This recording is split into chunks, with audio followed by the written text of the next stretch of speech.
राजापूरमध्ये जी घटना घडली आणि जी घटना काही मीडियामध्ये आणि काही प्रमाणामध्ये काही पत्रकारांच्या हँडलवर जसं दाखवण्यात आलं, काही नेत्यांच्या हँडलवर सोशल मीडियाच्या जे दाखवण्यात आलं तसं चित्र राजापूरमध्ये घडलं नाही। धोपेश्वरची आमची होळीची जी पालखी निघते ती 5 वर्षांनी 2 वेळा ही ती पारंपरिक जी होळी निघते आणि तशी ती निघाली आणि तो ठरलेला मार्ग असतो।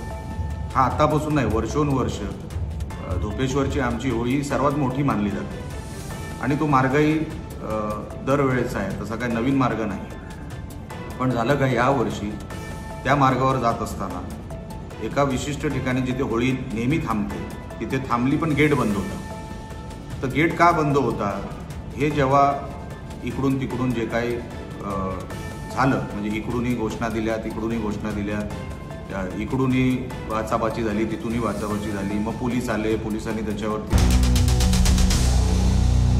दैनिक फ्रेश न्यूजच्या यूट्यूब चॅनलला लाईक करा, सबस्क्राईब करा व शेअर करायला विसरू नका।